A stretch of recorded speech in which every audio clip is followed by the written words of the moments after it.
A Labrador guide dog leads a dark-haired woman wearing a beaded necklace down a street.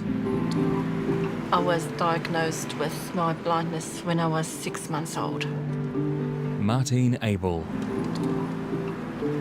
I had a great childhood. I was born in Namibia and then moved to South Africa when I was a year and a half old, because when I was diagnosed as blind, those were the days when the doctors gave you a prognosis, and it was sort of having a disability was the end of the world. So it was like, well, she's got a vision condition, the prognosis is bad, she's not going to get her sight back or get sight restored.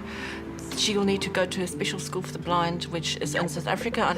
I had my personal peer support around me because everybody else were blind or vision impaired. So I had a great childhood. Crossing the road, Martine heads towards a grand red brick building. Right now we're at the outside of the Blind Foundation. There's the old Jubilee building site, the historic site, and of course there's the new building. This is where the Blind Foundation used to be way back in the 1800s and up to now.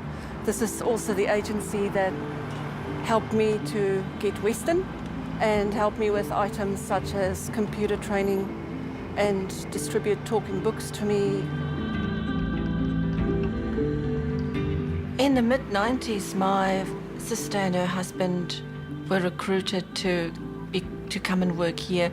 I was the only family member left from our small unit, really, and I've just completed my university studies. I struggled to find a job in the area that I got qualifications for, and I thought, look, it's as good a time as any to explore coming.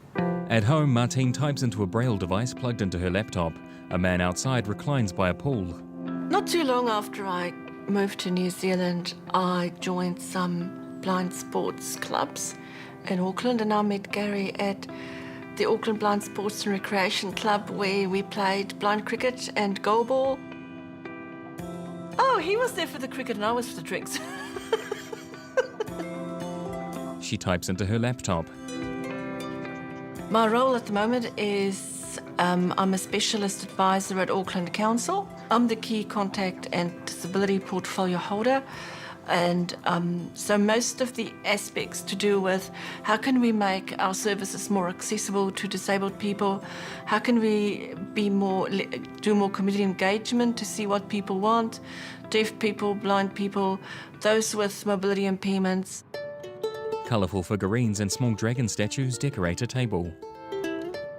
I travel mostly for almost a secondary job that I'm doing.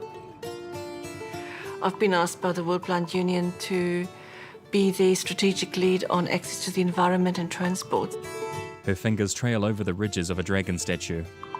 You know, many people go on trips where they, it's a lot of temples and things, whereas I think sometimes it's just finding something that is more tactile, like I visited a real Mongolian gear, and then of course buying one that's made of the skin and the felt, that that you've got a bit of a replica of a house they were in, or and something with a lot of history, like the masu, the Japanese drinking vessels from way back where they had. I mean, that is so.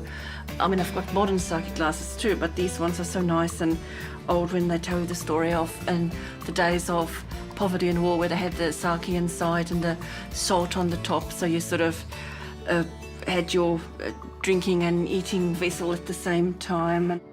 She holds a small wooden box in her hands. Later, with her guide dog at her side, Martine wanders through central Auckland. Here we are at Elliott Street. It is one of our central business district shared spaces that we've developed. So we created what was called a tactile delineator, and made up of stones. Sometimes it can be made up of concrete. You can actually make it quite nice, have quite nice kind of stone. It's meant to be a tactile indicator for the people to feel with their cane or their feet or their shoes, to feel that they actually, this is telling you that if you're going to carry on from here on, cars may be there as well. We promote this throughout the rest of the country. And even internationally, I've been presenting in international forums on safe design and inclusive shared spaces. I've got so many goals still. I'd really love to promote accessibility and inclusive services more, whether it's locally here in Parnell or in Auckland or across New Zealand or across the world, and just, trying to get society more equitable and build the awareness of what's around.